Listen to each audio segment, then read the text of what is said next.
Pekan yang berhantu. Cerita seram kali ni berlaku pada satu pekan yang berlokasi di Pennsylvania pada tahun 1950-an. Pekan ni bernama Centralia. Waktu tu Centralia ni adalah satu pekan yang mempunyai komuniti yang sangat erat lah. Maksudnya diorang kenal satu sama lain, kira rapat lah kan. Tapi pada tahun 1962 berlaku satu kejadian yang mencetuskan kisah seram yang masih lagi kekal sehingga ke hari ini.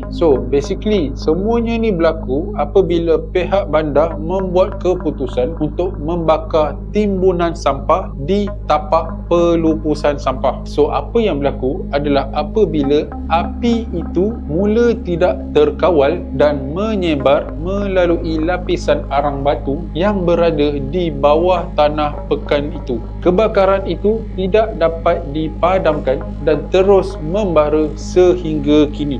Pada tahun-tahun berikutnya, perkara-perkara yang aneh mula berlaku. Asap dan haba mula merebak melalui retakan di tanah, memenuhi jalanan dengan kabus sulfur yang menyesakkan. Ada penduduk yang mula mengalami kejadian-kejadian yang pelik seperti terlihat bayangan-bayangan yang misteri. Ada ramai yang cakap diorang terdengar seperti ada suara-suara yang bergema di bawah tanah. Dan ada juga yang cakap itu hanyalah bunyi batu-batu yang bergerak. Maksudnya batu-batu yang bergerak di bawah tanah itulah. Tapi ada juga mereka yang yakin bahawa diorang terdengar jeritan dan bisikan halus daripada pelombong-pelombong yang mati daripada kejadian itu. Tahun demi tahun, tanah di Centralia semakin berbahaya. Lubang-lubang besar tiba-tiba terbuka di belakang rumah dan di jalanan sehingga ia menelan pokok dan juga bangunan kecil. Pada tahun 1981, ada seorang kanak-kanak yang bernama Todd Domboski hampir terjatuh ke dalam lubang yang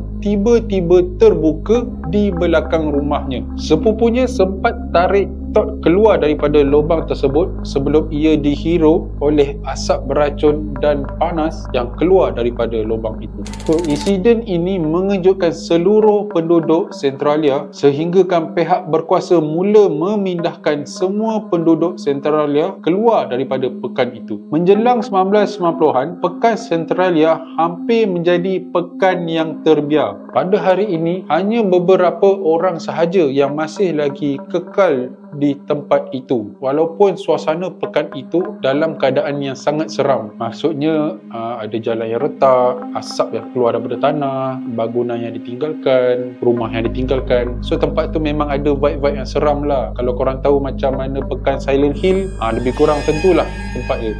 Pelawat-pelawat yang datang ke pekan itu sering menceritakan bahawa diorang terasa seperti sedang diperhatikan. Kadang-kadang diorang terasa sejuk secara tiba-tiba kan, dan diorang sering terdengar bisikan-bisikan di jalanan yang kosong. Ramai yang percaya Centralia kini telah pun dihantui oleh bukan sahaja daripada sumpahan apinya, tetapi juga daripada roh-roh mereka yang tidak pernah meninggalkan tempat itu. Sehingga ke hari ini, api itu masih lagi membara di bawah tanah Centralia, menjadikan ia sebuah pekan yang berhantu dan kekal dengan legasinya yang menyeramkan. Guys, kalau korang berminat lagi dengan cerita-cerita jenayah yang sungguh kejam dan juga cerita-cerita paranormal yang menyeramkan, korang jangan lupa komen, like, share dan juga follow saya dekat page ni, okey? Assalamualaikum.